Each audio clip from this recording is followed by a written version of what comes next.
Hey there, everyone. All right, we're about to do a start and drive, go take a fun ride here in the Blue Ridge Mountains of beautiful North Georgia, and this stunning example, 1975 Cadillac Eldorado, 30,000 original miles, and in the very rare color Cerise Fire Mist with the uber rare Monticello interior. Let's go have some fun. So this is essentially a cold start and drive. I did crank it about 10 minutes ago and just backed it out, but that was literally all I did. And I haven't driven it in probably close to 2 weeks. So, you know, the tires are gonna have to warm up and everything, but it cranks right up with the new, with the carb rebuild on it.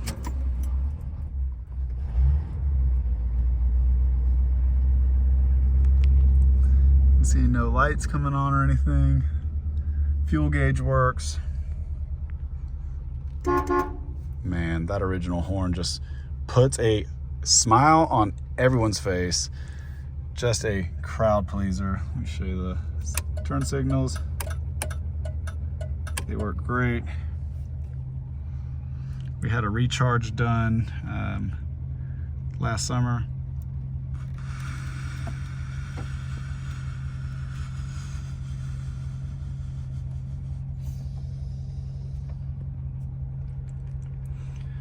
And I live in the mountains, so you're probably not going to hear a signal, but the original speakers and radio do work. The only thing that doesn't work is this cool little clock, but I don't think any of them do. So, but yeah, I've got just a stunning example here. 30,000 original miles. When I got it, it was just over 28,000.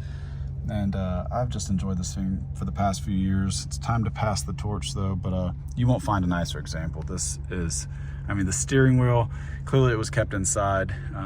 No cracks anywhere. This literally is like a brand new car. So, oh, let me show you. Everything works.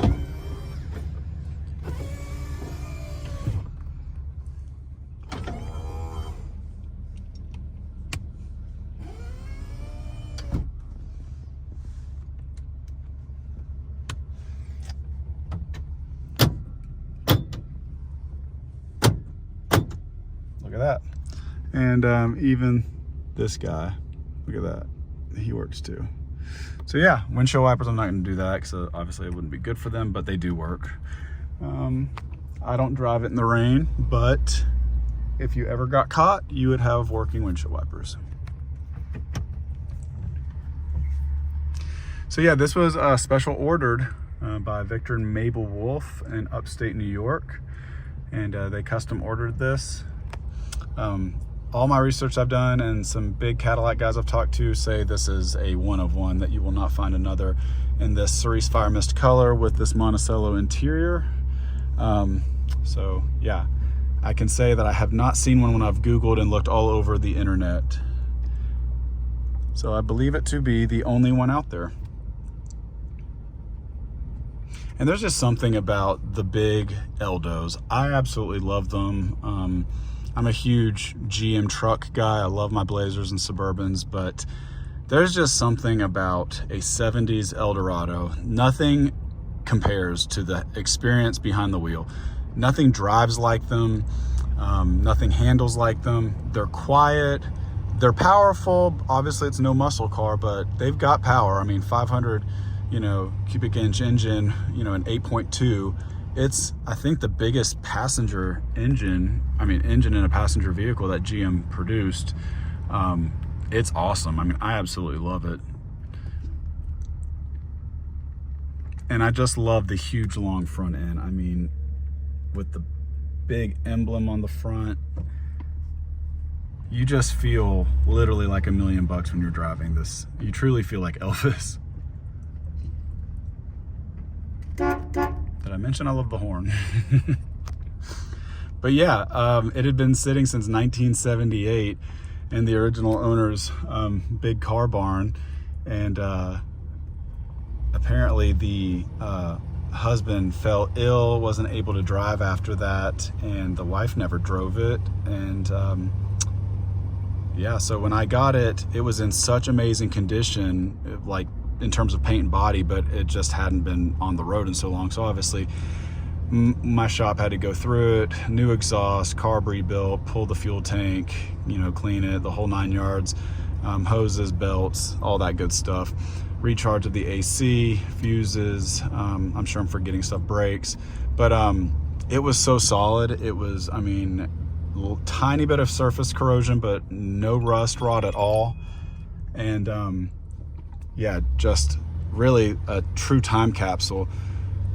The interior is absolutely mint condition. The exterior, you won't find a ding, a dent, or even really a scratch. It had a clear deflector on the front that I removed, so there's not even any rock chips. It, honest to God, looks like a brand new vehicle. People are stunned when you take it to shows and stuff. All right, thank you for your patience. It's good to let the engine warm up. We're about to get on a more straight 2-lane that I can get up to speed in and kind of show you what she can do. Again, turn signal works. All right, let's go have some fun.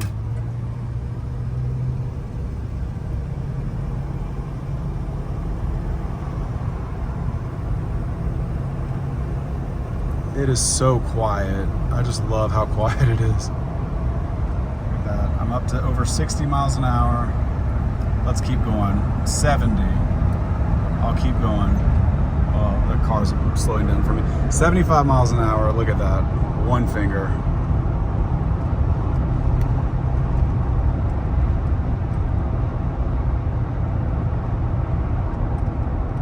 And listen to how quiet that is.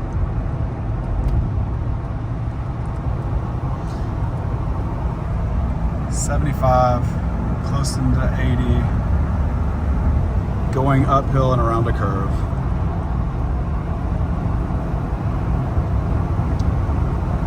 These are such quiet vehicles, just the huge amount of, you know, material in it just really keeps it nice and quiet. Obviously it's heavy as hell. It's the same weight as like a Suburban. These things were so heavy, so long. It's about as long as a Suburban too. So you just get, with the sheer weight and length and the way it sits lower to the ground, you get the world's best driving experience. I'm sorry, it's better than a muscle car. It's better than a big sedan. It is an Eldorado. It's what they're known for. The best riding, the best driving. It's like a cloud, but even better. Quiet, quick, powerful, but elegant at the same time. And I hate saying this, but you just feel rich driving it. I mean, I just imagine like someone like Elvis just driving around. It was like one of the most expensive vehicles back then, and I see why. It was just well done, well engineered, well crafted. Everything you touch just feels quality, and the whole experience is just that. It's a quality experience in every way, shape, and form. From the time you touch the door handle to the time you touch the steering wheel, everything was so well thought in these. And back in the 70s, they just really used good quality stuff. Yeah, and it was just a really nice design from, you know, the outside to the inside. And mechanically, GM just hit it out of the park. It floats, but it's not floaty like an old town car was, or Continental. It's definitely more glued to the road than, you know, one of the bigger, you know, sedans. I think it sits a little lower than the sedan, but it has that sheer weight and volume, you know, keeping it on the road. And the big 500 8.2 liter is epic. I mean, awesome engine. The turbo hydromatic transmission, you know, that was just a GM star. They really killed it with that transmission. And yeah, I mean, I'm sitting here going 65 miles an hour, push it to 70. Here we go. And it's just like, it's such a great experience. It doesn't feel like you're even going that fast at all. I feel that here at 65 miles an hour on a 2-lane hilly road, I feel like I'm going 35. You can have an easy conversation. You can play your music. It's just, you don't get this experience in any other vehicle out there. Truly the last of its kind, the end of an era. The 75 Eldos, my favorite, hands down, and especially one like this with such a cool history, obviously low ownership, low original miles, and in such a rare color with this stellar interior. I mean, literally has a bolster pillow. How awesome is that? Absolutely love it. So hope you enjoyed this video. This is a stunning example of America back in the 70s.